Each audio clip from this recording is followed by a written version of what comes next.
الحمدللہ والصلاة والسلام علی رسول اللہ۔ تاجر سے ادھار سامان لے کر مہنگا فروخت کرنے کے بعد اسے ادائیگی کرتا ہے۔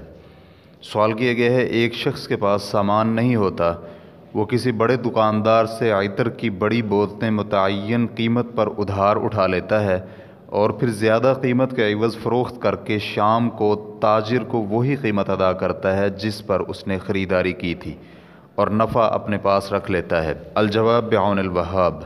مذکورہ لین دین کی دو صورتیں ہو سکتی ہیں۔ پہلی صورت، عطر کی شیشیاں تاجر سے ادھار لے کر قیمت خرید سے مہنگی فروخت کی جائیں اور پھر قیمت وصول کرنے کے بعد تاجر کو ادائیگی کر دی جائے۔ اس طرح لین دین کرنے میں کوئی حرج نہیں ہے، تاہم اس کے لیے شرط یہ ہے کہ فروخت کرنے سے پہلے خریدا ہوا سامان دکاندار سے اٹھا کر اپنے قبضے میں لے لے۔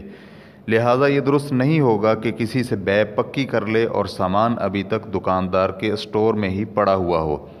اس کی دلیل وہ صحیح حدیث ہے جسے ابو داؤد حدیث نمبر 3499 نے سیدنا زید بن ثابت رضی اللہ عنہ سے روایت کیا ہے۔ نبی علیہ الصلاۃ والسلام نے منع کیا ہے کہ سامان کو اسی جگہ فروخت کر دیا جائے جہاں سے اسے خریدا گیا ہو، یہاں تک کہ تاجر سامان کو اپنے گھروں میں لے جائیں۔ اس حدیث کو البانی رحمہ اللہ نے صحیح ابو داؤد میں حسن قرار دیا ہے۔ اس صورت کا خلاصہ یہ ہے کہ جس سامان کو فروخت کرنا مقصود ہے اسے مکمل طور پر اپنی ملکیت میں شامل کر لے، چاہے اس نے ابھی اس سامان کی قیمت ادا نہ کی ہو۔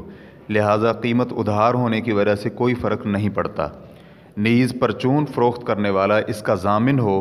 مثلاً اگر سامان تلف ہو جاتا ہے یا چوری ہو جاتا ہے یا کوئی اور ناگہانی صورت پیش آ جاتی ہے تو اس کی ذمہ داری اس پرچون فروش پر ہو اور تھوک فروش کو اس کی پوری قیمت ملے۔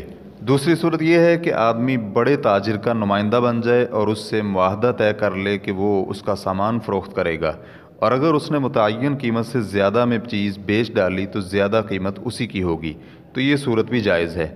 اس میں یہ شرط نہیں ہے کہ آدمی سامان کا مالک بھی ہو یا کسی کو فروخت کرنے سے پہلے اپنے قبضے میں لے، کیونکہ وہ اس صورت میں بڑے تاجر کا نمائندہ ہے۔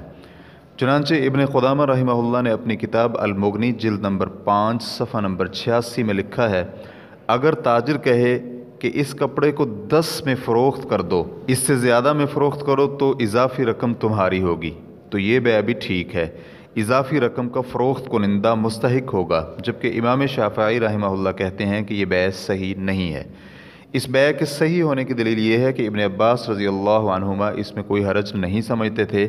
نیز اس لیے بھی درست ہے کہ اس صورت میں فروخت کنندہ مالک کے مال میں اس کی اجازت سے تصرف کر رہا ہے، اس لیے فروخت کنندہ کا اپنے لیے اضافی منافع کی شرط لگانا صحیح ہوا، بالکل اسی طرح جیسے مضاربہ میں مضارب کرتا ہے اور ٹھیکے پر فصل لینے والا کرتا ہے۔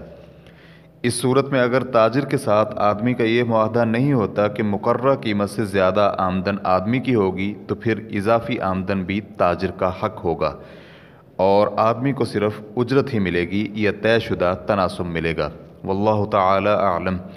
اسلام QA ریکارڈنگز مؤسسۃ الشیخ محمد صالح المنجد، المملکۃ العربیۃ السعودیہ، فتویٰ نمبر 268635۔